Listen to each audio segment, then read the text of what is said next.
Imagine this: a child no taller than her nurse's shoulder, dressed in silks she could barely carry, walking into a palace where whispers echoed through the marble halls. Her name? Isabella of Valois. Her age? Just 6. Her destiny?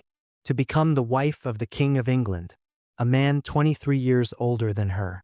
This wasn't love. It wasn't even choice. It was politics, ruthless, cold, and unforgiving.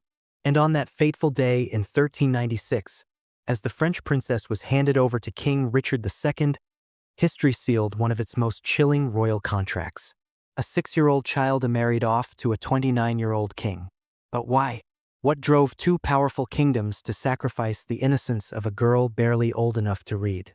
And what would become of this forgotten queen, caught in the crossfire of betrayal, power struggles, and royal downfall? Tonight, we uncover the haunting story of Isabella of Valois, the child bride of England, and the queen history tried to erase. Before we dive deep into this shocking tale of power, betrayal, and survival, make sure you're subscribed to Royal Conspiracies. Hit that like button, share this story with history lovers, and ring the bell so you never miss the dark secrets of royalty. Now, let's step into the shadowy halls of medieval England. France, 1396. The 100 Years' War between England and France had dragged on for decades. Blood soaked the fields, and bitterness flowed deeper than rivers. Kings and nobles searched for peace, but peace in those days was not signed with paper. It was bought with daughters. And so the French King Charles VI, desperate to end the bloodshed, looked to his youngest daughter, Isabella of Valois. She was only 6 years old, innocent and untouched by the horrors of war. But in the eyes of kings and advisors, she was not a child. She was a solution. Across the Channel, Richard II of England, nearing 30, was in a fragile position. His reign was unstable. His enemies circled him like wolves. He needed legitimacy, allies, and above all, a powerful symbol of peace. And what better symbol than a royal marriage? But when Richard demanded the hand of Isabella, shock spread through the French court. She is but a child, many protested. She is not ready for marriage. Yet power does not listen to reason. The decision was made. A 6-year-old girl would become Queen of England. Picture the scene. November 1396. Calais. The city was heavily guarded, filled with banners of lilies and lions, symbols of France and England united. Trumpets blared as processions of nobles filled the streets. And at the center of it all, a child in a white gown, her small hands clutching a rosary, her eyes wide with fear. Isabella walked slowly, each step echoing louder in her head. Around her, courtiers whispered, women wept quietly, and priests mumbled blessings. At the altar stood King Richard II, regal, commanding, but almost 3 decades older than his bride. He looked at her not as a lover, but as a prize. When the vows were spoken, Isabella's voice was barely a whisper. The words were rehearsed, drilled into her. She didn't understand them fully, but she said them. And just like that, a child became the Queen of England. The crowd cheered. The treaties were signed. France and England celebrated peace. But behind the smiles and golden crowns, one couldn't ignore the haunting truth. A little girl had been used as a pawn on the chessboard of kings.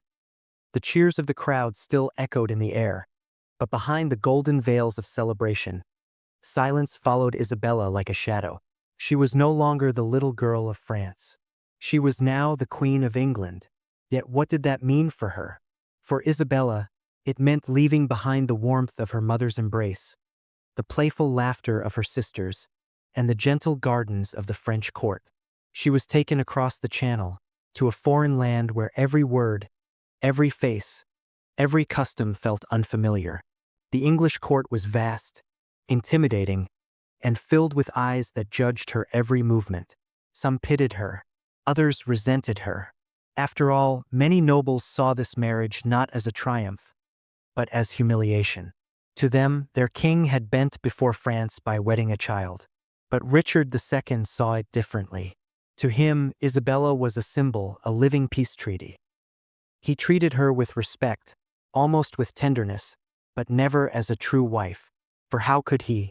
She was 6 years old. Instead, he called her daughter-wife, a phrase that sounded both protective and disturbing. Isabella was given her own household, her own ladies-in-waiting, and even her own little court within the palace.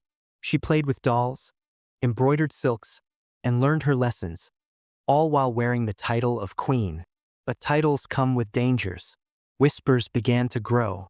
England was restless. Many lords despised Richard's rule. They accused him of tyranny, extravagance, and weakness. His marriage to a child queen did nothing to silence them. And in those turbulent halls of Westminster, one question echoed louder with each passing year. If Richard fell, what would happen to Isabella? The storm came sooner than anyone expected. By 1399, only 3 years after Isabella's marriage, Richard II faced open rebellion. His cousin, Henry Bolingbroke, strong, ambitious, and cunning, returned from exile with an army. The people, weary of Richard's misrule, flocked to Henry's banner. Richard, once mighty and proud, was cornered. He was betrayed, captured, and forced to surrender the crown. The kingdom cheered Henry as their new king, Henry IV. But in the royal apartments of Windsor, a little girl wept. Isabella, now barely 10 years old, had become a widow in all but name. Her husband was dethroned, imprisoned, and soon murdered. One day he was king. The next he was gone. And Isabella, still a child, was left in limbo. She was no longer truly Queen of England, yet she was not free to return home. She was a prisoner of politics once again. Henry IV knew the danger she posed. As long as Isabella lived in England, she was a potential rallying point for French support. Yet killing her would provoke outrage. So he tried a different tactic. He ordered Isabella to marry his own son, the future Henry V. But Isabella, despite her tender age, showed a strength that stunned everyone. She refused. Isabella's refusal shocked the English court. How could a child barely 10 years old defy the will of a king? But Isabella's answer was simple, and it cut deeper than any sword. I have but one husband, and he is Richard. While I live, I will never call another man my lord. Those words spread like wildfire. Some pitied her devotion. Others whispered of her defiance. But in that moment, Isabella was no longer just a girl. She was the widow queen of England, and her loyalty to Richard II, the deposed king, became a quiet act of rebellion. Henry IV could not bend her spirit, so instead he caged it. He kept Isabella under watch, confined in luxurious yet suffocating quarters.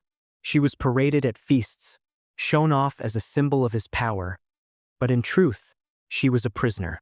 And in her chambers, Isabella grieved. Her dolls gathered dust. Her laughter faded. She began to wear black, mourning the husband she had lost, though she was still a child who barely understood love. But she understood loss, and she understood betrayal. For every nobleman who had once bowed before Richard now served the usurper. Every friend who had once praised her vanished in silence. And so, in the heart of England, Isabella of Valois learned the first harsh truth of royalty. Crowns are heavy not because of the gold, but because of the blood they cost. Years passed. France demanded her return. After long negotiations, Henry IV reluctantly agreed. In 1401, Isabella, now 11 years old, was escorted back across the English Channel. But the girl who returned to France was not the same child who had left. Gone was the playful, innocent princess. In her place was a solemn, quiet young woman who had seen the fall of a king, the cruelty of betrayal, and the loneliness of power. Her mother wept when she embraced her. The French court mourned her lost childhood. And yet, there was pride too, for Isabella had carried herself with dignity even in captivity. But fate was not finished with her. In 1406, at just 16 years old, Isabella was forced into another marriage. This time to her cousin Charles, Duke of Orleans. He was only a boy himself, barely 11. A strange reversal, for now Isabella was the older spouse. The marriage was political, meant to strengthen alliances within France. Yet unlike her union with Richard, this bond grew gentle, even tender. Isabella and Charles found companionship in one another, both victims of dynastic games. For a brief moment, Isabella tasted something close to peace. But peace is fragile. And Isabella's life was destined for tragedy. BY 1409. Isabella was only 19 years old, and yet her body, weakened by years of stress, sorrow, and the strains of royal duty, began to fail her. She fell gravely ill.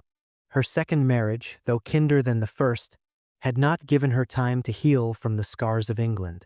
She withered quickly, fading like a candle in the wind.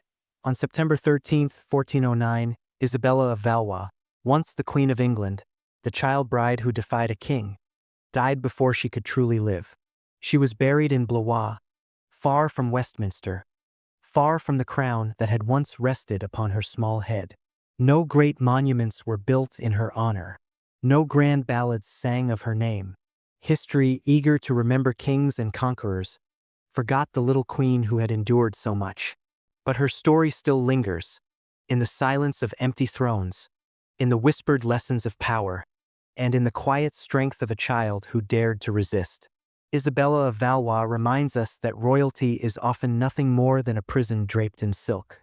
She was used as a bargaining chip, a political pawn, and yet, within her brief life, she showed courage beyond her years.